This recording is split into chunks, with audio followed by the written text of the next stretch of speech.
బ్రహ్మజ్యోతి గారు రాష్ట్ర పరిస్థితులను చూస్తే అంటే జగన్మోహన్ రెడ్డి గారు అంటే ప్రజలు ఆలోచించి 11 సీట్లకే పరిమితం చేశారు. గతంలో మనం ఏ లోటుపాట్లు ఉన్నాయి, ఏంటి, ప్రజలు ఎందుకు తిరస్కరించారని సమీక్ష చేసుకోవడం మానేసి, ఎక్కడ ఏం జరుగుద్దా, ఏ ఘటన జరుగుద్దా, ఇప్పుడున్న ప్రభుత్వం మీద బురద జల్దాం అనేది చాలా స్పష్టంగా ప్రజలకు కూడా అర్థమవుతుంది. ఈరోజు ఢిల్లీలో వెళ్ళి అంటే ఒక పక్క అసెంబ్లీ సమావేశాలు జరుగుతుంటే వాటికి రిప్రజెంట్ చేయకుండా ఢిల్లీ వెళ్ళి అసలు శాంతి భద్రతలు లేవు, లా అండ్ ఆర్డర్ తప్పింది, లేకపోతే నేను మొన్న గవర్నర్కి ఆయన కంప్లైంట్ చేయడం కానివ్వండి, లేకపోతే రాష్ట్రపతి పాలన కావాలని డిమాండ్ చేయడం కానీ అసలు ఎలా చూడాలి ఇదంతా ఈ వ్యవహారాన్ని?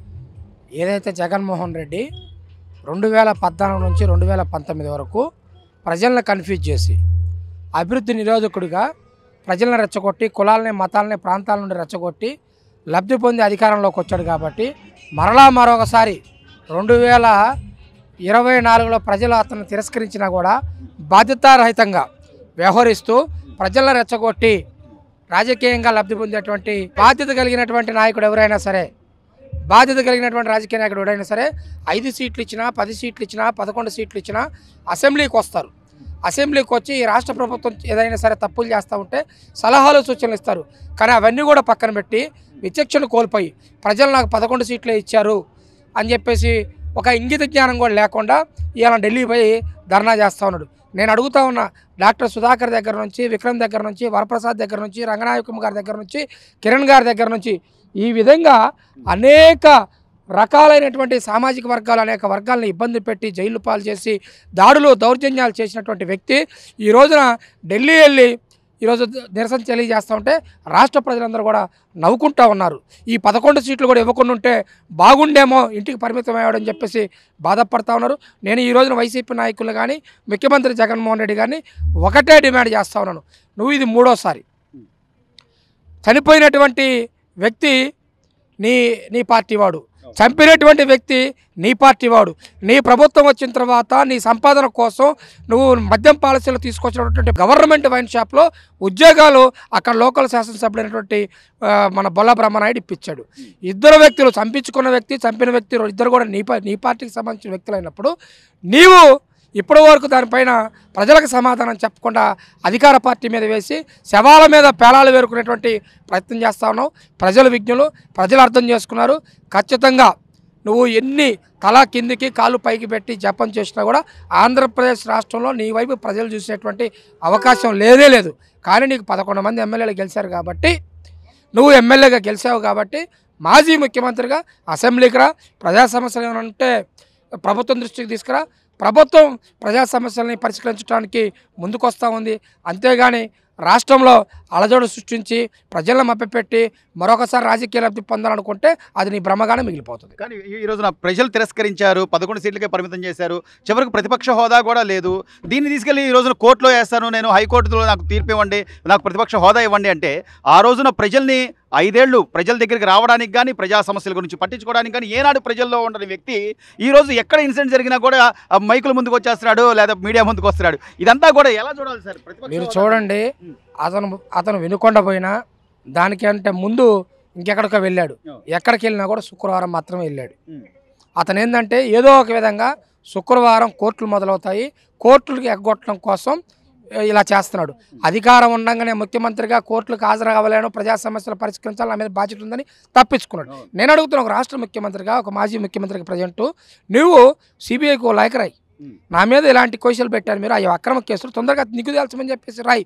అంతేగాని శుక్రవారం కేసులు ఎగ్గొట్టడం కోసం నువ్వు ఏదో ప్రజల మీద ప్రేమ ఉన్నట్టో, లేకపోతే అసలు రాష్ట్ర ప్రభుత్వానికి సంబంధం లేని అంశాలని రాష్ట్ర ప్రభుత్వానికి అంటగట్టి ప్రజల్ని కన్ఫ్యూజ్ చేసేటువంటి ప్రయత్నం చేస్తాను. ప్రజలు మ్యాండేట్ ఇచ్చారు తెలుగుదేశం పార్టీకి. చంద్రబాబు నాయుడు గారు ఈరోజు కూడా ఒక స్టేట్మెంట్ ఇచ్చారు, చట్టాన్ని చేతుల్లో తీసుకుంటే ఊరుకోను అని చెప్పి. అది ఒక వైసీపీ నాయకులు కాదు. ఈ రాష్ట్రం మంచిగా ఉండాలి, ఒకసారి నష్టపోయింది. ఇవాళ జగన్మోహన్ రెడ్డి అనేటువంటి వ్యక్తికి 5 సంవత్సరాలు అధికారం ఇస్తే, స్వతంత్రం రాకముందు ఆంధ్రప్రదేశ్ తెలంగాణ విడిపోకముందు విడిపోయిన సందర్భంలో జరిగినటువంటి నష్టం కంటే ఎక్కువ జరిగింది. ఆ నష్టాన్ని తిరిగి పూడ్చుకోవాలంటే అన్ని రాజకీయ పార్టీలు సహకరించాలి, అందరం కూడా కలిసి పనిచేయాలి. 24 గంటల్లో వీలైనన్ని గంటలు అధికారులు కానీ అన్ని రాజకీయ పార్టీలు కష్టపడితే మళ్ళీ ఆంధ్రప్రదేశ్ భారతదేశంలో మిగతా రాష్ట్రాలకు సమానంగా అభివృద్ధి చెందింది. కానీ అటువంటి ప్రయత్నమే లేదు. నీ కుటిల రాజకీయాలు, కుట్ర రాజకీయాల కోసం 5 సంవత్సరాల రాష్ట్ర ప్రజలను చంపక తినటమే కాకుండా దాడులు దౌర్జన్యాలు చేసిందే కాకుండా ఇప్పుడు మరలా ఏదో మీడియాలో ఉండాలి, అనేటువంటి విషయం తప్పితే ఈరోజు నేను అడుగుతా ఉన్నా, నిన్న శర్మిల అడిగింది, సూటిగా ప్రశ్నిస్తా ఉన్నాం, చనిపోయింది ఎవరు, చంపింది ఎవరు, నీ పార్టీ వల్ల కాదా? నువ్వు తీసుకొచ్చినటువంటి మద్యం పాలసీలో భాగంగా మీ శాసనసభ్యుడు ఉద్యోగం ఇప్పించినటువంటి వ్యక్తులకు కాదా తేల్చండి, మేము చర్చకు సిద్ధం. ఈ రోజున జగన్మోహన్ రెడ్డి గారు నేను ఢిల్లీ వెళ్తున్నాను, ఢిల్లీలో నేను అక్కడ అసలు ఆంధ్రప్రదేశ్లో అరాచకం జరుగుతుంది, లాండ్ ఆర్డర్ లేదని చెప్పి చేస్తానంటున్నాడు. ఓ పక్కనే అసెంబ్లీ సమావేశాలు జరుగుతున్నాయి, జనాలు కనీసం మిమ్మల్ని నమ్మి 11 సీట్లైనా ఇచ్చినప్పుడు ఆ 11 నియోజకవర్గాల్లో సమస్యల గురించి అయినా కనీసం జవాబుదారీతనం ఉండాలి కదా అంటున్నా. అంటే ఒకసారి అబద్ధాలు చెప్పి గవర్నమెంట్లోకి వచ్చాం, మళ్ళీ జనాన్ని నమ్మించడం కోసం ఆయన ట్రై చేస్తున్నాడు. నమ్ముతారా సార్? పోనీ అది ఆయన చెప్పింది చేయలేదు, మేము నమ్మమని చెప్పి బంగాళాఖాతంలో ఇసిరేసేదారండి. అయినా కూడా అంటే ప్రజలు నీకు తీర్పిచ్చినా కూడా నాకు ప్రతిపక్ష హోదా ఇవ్వండి అని హైకోర్టుకి వెళ్తున్నాడు ఆయన. పోనీ లా ప్రకారం ఏమైనా అవకాశాలు ఉన్నాయంటారా? చట్టం ప్రకారం ఈయనకి ప్రతిపక్ష హోదా ఇచ్చే అవకాశం ఉందంటారా? జ్యుడిషియరీ కూడా కొన్ని సరైన టైంలో సరైన నిర్ణయాలు చేయట్లేదండి. చేయబట్టే ఇలాంటి క్రిమినల్స్ అందరూ బయటకు వచ్చి మాట్లాడగలుగుతున్నారు. ఆయన మీద కూడా అనేక రకాల ఆరోపణలు ఉన్నాయి. సీఎంగా ఉన్న 5 ఏళ్ల హయాంలో కనీసం సొంత బాబాయ్ హత్య ఎలా జరిగింది, ఎవరు చేశారు అనేది తేల్సిన వ్యక్తి ఈ రోజు లాండ్ ఆర్డర్ గురించి మాట్లాడుతున్నాడు. అదేనండి, ఇప్పుడు 10 ఏళ్ల నుంచి బయట ఉన్నాడు, కోర్టుకి ఎప్పుడు ఈ రోజున అటెండ్ కాల. కోడికత్తి కేసు ఏంటి, వివేకానంద కేసు ఏంటి, వీళ్ళ సోదరులు ఎవరు అటెండ్ కాల. అయినా కానీ ఆయన ఏమంటాడంటేనండి, కోడికత్తి కేసులో 5 ఏళ్ల తర్వాత హైకోర్టు పాపం ఆ శ్రీన్ అనే కుర్రాడికి బెయిల్ ఇస్తే ఈ బెయిల్ రద్దు చేయమని చెప్పి సుప్రీంకోర్టుకి వెళ్ళాడండి. నువ్వు 10 ఏళ్ల నుంచి బెయిల్లో ఉంటూ 190 కేసులు పెట్టుకుని 5 ఏళ్ళు నువ్వు అతని కోర్టుకి వెళ్ళి, ఇప్పుడు నీ మీద అటెంప్ట్ మర్డర్ జరిగిందన్నావు, నువ్వు కంప్లైంట్ ఇచ్చింది నువ్వు, కేసు నీది, నువ్వు కోర్టుకి అటెండ్ అయ్యి ఎన్ఐఏ కోర్టులో ఒక్క రోజున కూడా చెప్పబట్టాక 5 ఏళ్ళు ఉంది. చూసి వాళ్ళు ఏం చేశారు, చివరికి అబ్బాయికి ఇన్ని రోజుల మించి ఉంచడానికి ఇది లేదు, మీ కేసు ఏమంటే ఇన్వెస్టిగేషన్ చేసుకోండి, మేము అతను ఇచ్చేస్తున్నాం అన్నారు. ఇచ్చేసిన తర్వాత కూడా నా దగ్గర పాపిష్టం ఉందని, నేను దోసుకుంటామని చెప్పి సుప్రీంకోర్టుకి వెళ్ళాడు. సుప్రీంకోర్టు ఏం చేసింది, ఏమయ్యా నువ్వు కూడా మరి బెయిల్ మీద బయట ఉన్నావు కదా, బెయిల్ అర్హత లేదంటావేంటి, ఒక స్టేజ్ వరకు కోర్టులు చూస్తాయి, ఆ స్టేజ్ దాటిన లేదు. మొన్న వినకొండ వెళ్ళినప్పుడు కూడా ఎన్ఐఏ కోర్టుకి ట్రయల్కి వెళ్ళాలి సార్ ఆయన. దాన్ని తప్పించు అంటే ఇది జనాలకు తెలియదు అంటారా? ప్రజలు ఏమైనా పిచ్చోళ్ళు అంటారా? అంటే నాకు 40% ఇంకా ఓటింగ్ ఉంది, ఇదంతా ఏదో చేశారు, ఏదో చేశారు, ఇది ఓటమి కదా, నేను నమ్మలేకపోతున్నాను అంటున్నాడండి. పీపుల్ మ్యాండేట్ని ఆయన యాక్సెప్ట్ చేయట్లేదండి. పీపుల్ మ్యాండేట్ని మన ఇచ్చిన తీర్పుని, ఎలక్షన్ మ్యాండేట్ని యాక్సెప్ట్ చేయట్లేదు. 151 సీట్లు ఇచ్చినప్పుడు బాగానే దాన్ని స్వాగతించాడు కదా సార్.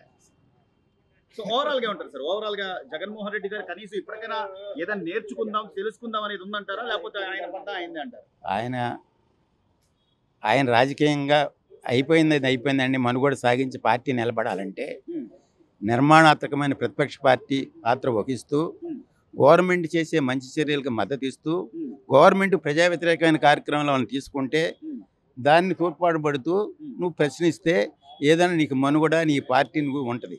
లేదంటే ఇక ఆ పార్టీ